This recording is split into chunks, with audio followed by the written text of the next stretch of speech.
Video kali ini mungkin gue akan menyinggung banyak orang, terutama mereka yang bekerja di bagian institusi finansial. Apa yang gue bahas mungkin akan kontroversial, mungkin ada yang setuju, mungkin juga ada yang marah atau tersinggung.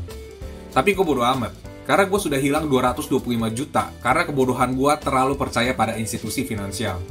Dan 5 menit awal video ini, gue akan menceritakan pengalaman gue. Asal mula gue mencari kebenaran tentang institusi finansial, dan asal mula gue terobsesi belajar mengelola uang.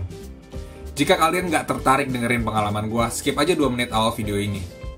Anyway, sedikit background tentang gue lulusan S1, nilai ya biasa aja lah, tapi gue suka akuntansi dan bahasa. Gue sempat bekerja di Unilever dan Citibank, sekarang gue self-employed. Gue bersyukur keluarga hidup berkecukupan. Di tahun 2016, gue mendapatkan warisan dari keluarga sejumlah 600 juta. Dan di tahun berikutnya, di tahun 2017, gue alokasikan 200 juta ke reksadana yang dikelola perusahaan asuransi yang berakhir rugi 25 juta setelah gue tarik di awal tahun 2020. 1 bulan sebelum market crash COVID-19.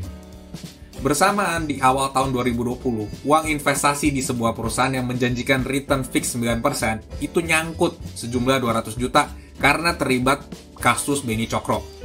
Jadi total kerugian gue di tahun 2020 adalah 225 juta. Keputusan gue menjual reksadana gue karena di tahun 2019 gue nggak sengaja baca buku Unshakable dari Tony Robbins karena rekomendasi temen. Ini buku bagus banget, dan gue baca versi tebalnya dari buku Unshakable, yaitu Money Master the Game karya Tony Robbins yang akan gue bahas di video kali ini. Buku ini membuka mata gue. Gue kira dengan edukasi, lulusan S1, pengalaman gue di dunia perbankan itu bakalan menjadi bekal, ya at least nggak ditipu lah. Tapi gue salah besar. Gue telat menyadari kalau gue sebenarnya nggak tahu apa-apa.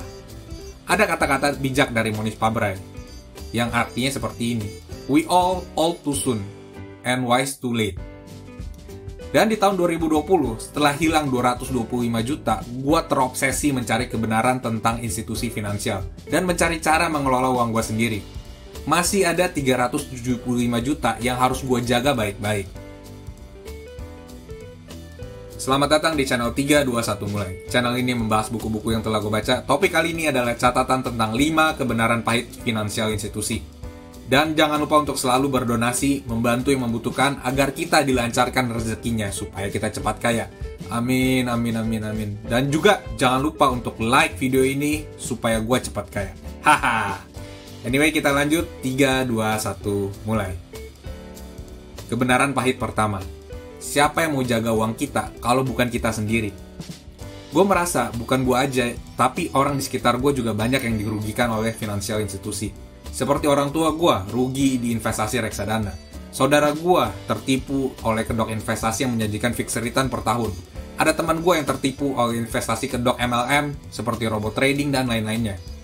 Gue terobsesi mencari kebenaran dunia institusi finansial. Dan fakta yang gue temukan di buku ini ternyata tai banget. Sorry to say, after all, finansial institusi itu dibuat bukan untuk membantu kita, tapi untuk mencari untung. Kalau ada pekerja institusi finansial yang bilang kalau alasan utama mereka adalah membantu kita, bilang ke mereka, tai kucing. Alasan utama mereka adalah mencari untung dengan cara membantu kita. Tapi jangan salah paham ya, bukan gue jelekin, benci, atau tidak butuh servis dari finansial institusi. Gue butuh asuransi kesehatan, gue butuh asuransi jiwa, gue butuh bank untuk transaksi, gue butuh deposito, gue butuh broker untuk berinvestasi di pasar saham, dan gue butuh produk mereka lainnya. Tapi yang gue mau sampaikan adalah kalau kita harus berhati-hati terhadap segala produk institusi finansial yang kita beli. Gak semua produk mereka itu bagus. Ingat, broker, RM, atau siapapun itu punya target dan komisi yang drive mereka untuk menjual produk ke nasabah. Pahami kalimat ini baik-baik ya. Karyawan institusi finansial itu dibayar untuk menguntungkan perusahaan dengan cara membantu nasabah. Poin utamanya adalah menguntungkan perusahaan dulu, baru selanjutnya membantu nasabah. Broker, RM, atau karyawan institusi finansial lainnya, itu mereka juga punya keluarga. Dan mereka sama sekali nggak salah kalau mengejar target, komisi, dan untung. Yang salah itu adalah sebenarnya kita. Salah lo. Tidak mau melakukan research, tidak mau mempelajari produk yang dibeli, tidak mengasah pengetahuan kita, percaya begitu aja pada apa yang mereka jual. Itu salahnya kita. Coba kita pikir baik-baik deh. Kita mau beli handphone, atau beli mobil, beli motor, atau beli kulkas, itu kita pasti research dulu sama berminggu-minggu atau bahkan berbulan-bulan. Kita cari tahu handphone apa yang speknya bagus, produk apa yang speknya sesuai dengan kita dan bagus, dan toko mana yang jualannya lebih murah. Tapi ketika kita beli reksadana puluhan atau ratusan juta, hari ini kita dengar broker atau teman cuan 20%, besoknya kita langsung beli tanpa research dulu. Dan pertanyaan selanjutnya yang penting adalah, apa pemerintah bisa membantu dan mencegah? Bisa aja, tapi seringkali sudah terlambat dan tidak bisa diselamatkan. Buktinya kalian bisa dengar video Deddy Corbuzier dengan Grace Tahir dan Pandu. Tonton deh, itu sangat edukatif dan bagus banget tentang gelapnya dunia finansial institusi di Indonesia. Intinya adalah, pemerintah sendiri tidak bisa menjaga uang kita. Jadi siapa lagi yang harus jaga uang kita kalau bukan kita sendiri? Kebenaran pahit kedua. Yakin mau investasi di reksadana pasar modal? Kita harus tahu kalau tujuan utama investasi reksadana adalah mengalahkan kinerja indeks saham gabungan. Jadi, manajer investasi itu berlomba-lomba untuk bisa konsisten menghasilkan performa di atas rata-rata indeks saham gabungan. Gua ambil contoh, jadi IHSG misalnya naik 8% tahun ini. Target manajer investasi adalah di atas 8% jadinya. Research di Amerika menemukan bahwa 96% dari reksadana aktif yang ada di Amerika itu tidak bisa mengalahkan performa index fund dari S&P 500. Research ini diambil dari Jack Bogle, founder dan bapak dari index fund.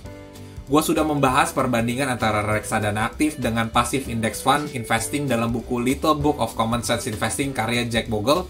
Kalian bisa cek videonya di playlist buku investasi. Lah, tapi kan ini di Indonesia bro, mungkin aja bisa beda. Memang belum ada research di Indonesia, tapi gue sudah melakukan research dan menemukan dari buku The Big Secret for Small Investor. Kalau yang menjadi hambatan performa manajer investasi itu adalah regulasi dari pemerintah yang cuma mengizinkan manajer investasi cuma boleh berinvestasi maksimal 5% equity dan atau 10% dari AUM atau Asset Under Management atau dana kelolaan mereka. Dan ternyata di Indonesia pun mengadopsi regulasi yang sama. Kebayangkan, manajer investasi Amerika dan Indonesia ternyata menghadapi masalah yang sama. Ya udah pasti hasilnya nggak jauh beda lah. Jika kalian pengen tahu alasan kenapa 96% reksadana aktif itu gagal, tonton video buku The Big Secret for Small Investor. Cek videonya di playlist buku investasi. Jadi intinya adalah 96% reksadana aktif itu tidak bisa mengalahkan performa passive index fund investing. Jadi, jika kalian berharap reksadana aktif yang kalian beli itu bisa cuan besar, artinya kalian cuma punya 4% harapan. Jadi kalian sudah yakin mau beli reksadana aktif. Kebenaran pahit ketiga, hati-hati dengan biaya-biaya di reksadana. Investasi manajer itu dapat uang dari mana sih? Ya mereka dapat uang dari biaya manajemen per tahunnya. Kita gaji manajer investasi setiap tahun, kita bayar biaya research mereka dengan harapan mereka bisa lebih menguntungkan. Dengan harapan mereka bisa mengalahkan performa indeks saham gabungan. Ya harapannya seperti itu sih, tapi belum tentu. Dan kalian sadar nggak sih kalau ada banyak fee di reksadana? Dan yang paling kelihatan adalah ketika kita mau beli reksadana, biasa dikenakan biaya awal, yaitu mungkin 1-5%. Terus ada lagi biaya research manager, biaya penjualan kembali, biaya manajemen, biaya switch reksadana, dan biaya-biaya lain. Dan semua biaya ini kalian bisa temukan di fun fact sheet, dan lebih detailnya kalian bisa temukan di prospektus yang isinya kurang lebih 150 halaman dan dicetak pakai tulisan kecil. Hampir semua orang selalu telat nyadarin biaya-biaya ini sampai waktunya tiba, ketika kita jual reksadananya. Kok kecil amat ya dapatnya?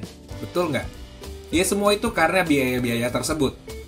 Biaya-biaya tersebut sudah dituliskan di prospektus yang didesain boring. 150 halaman dicetak dengan tulisan kecil, biar orang susah bacanya. Terus lu tanda tangan kalau broker sudah menjelaskan biaya-biaya tersebut dan lu sudah baca dan paham isi prospektusnya.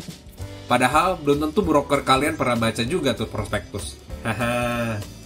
Anyway, mari kita bahas biaya-biaya ini, yang mungkin setelah penjelasan ini menjadi tidak masuk akal. Pertama, kita bahas biaya awal yang biasanya berkisar 1-5%. Kalian sadarkan kalau pasar saham itu resikonya tinggi. Yang nanggung resiko rugi itu adalah kita, nasabah. Tapi si kampret sudah kunci profitnya buat mereka dari biaya awal. Tadi kan sudah gue bilang, 96% reksadana aktif itu punya performa di bawah passive index fund investing. Jadi ngapain kita bayar sesuatu yang cuma punya 4% kemungkinan lebih baik?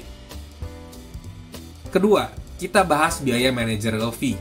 Setiap tahun, investor itu diwajibkan membayar managerial fee, biasanya sebesar 1-3% per tahunnya. Lu tahu kalau 96% reksadana aktif itu punya performa di bawah rata-rata, tapi kita disuruh bayar manager fee untuk performa di bawah rata-rata. Masuk akal nggak sih? Seperti lu bayar sesuatu hal yang tidak menghasilkan. Wow. Dan belum lagi biaya-biaya lain di reksadana. Semoga kalian sadar kalau kalian telah membayar mahal untuk 96% kalah. Dengar baik-baik ya. Kebenaran pahit keempat. Ketika berhubungan dengan biaya, waktu adalah musuh kita. Jangan kira biaya 2%, 3%, 4%, atau 5% itu sedikit. Kalian tahu compounding interest kan? Bunga berbunga. Selisih biaya 1-2% jika di compound dalam jangka panjang bisa menghilangkan 50% dari hasil investasi kalian. Kalian bisa lihat di tabel ini. Dana investasi sejumlah $100.000 atau setara dengan 1,5 miliar dengan return 8% per tahun selama 30 tahun, kalian bisa lihat perbedaan jumlah uangnya kan? Fee tahunan 1% setelah 30 tahun menjadi 11,4 miliar. Fee tahunan 2% jadi 8,6 miliar. Fee tahunan 3% jadi 6,4 miliar. Perbedaan 2% aja bisa selisih hampir 50% setelah 30 tahun. Semua ini karena efek compounding interest. Dan dalam artikel GoTrade tersendiri di Indonesia, disebutkan bahwa Indonesia merupakan negara dengan fee yang besar. Semoga kalian sadar, kalau selisih 2% aja, hasil investasi kalian bisa hilang setengahnya. Kebenaran pahit kelima. High risk, high return adalah gimmick investasi. Gue yakin kita udah familiar dengan high risk, high return, tapi tidak ada yang familiar dengan low risk, high return. Para pengusaha dan investor hebat seperti Richard Branson, Warren Buffett, Jeff Bezos, Charlie Munger, Mohnish Pabrai itu selalu mencari low risk, high return investment. Dan gue sudah membahasnya secara detail di buku Dando Investor karya Mohnish Pabrai, cek linknya di buku investasi. Dan untuk memahami konsep low risk, high return, kita harus memahami asymmetric risk. Apa itu asymmetric risk?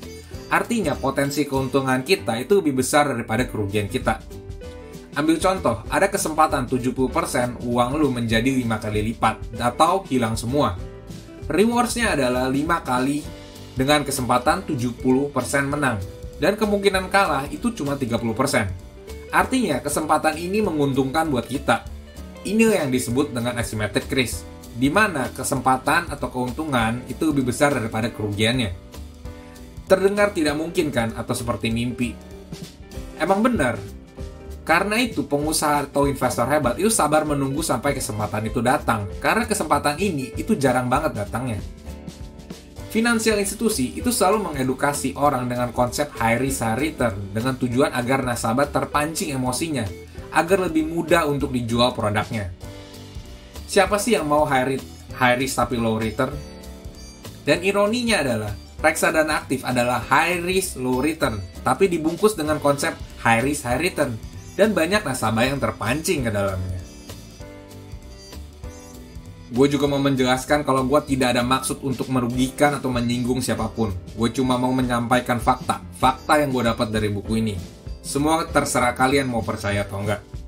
Singkat cerita, video ini bukanlah saran finansial, melainkan dibuat untuk entertainment semata. Kalian bisa baca sendiri bukunya untuk lebih detailnya.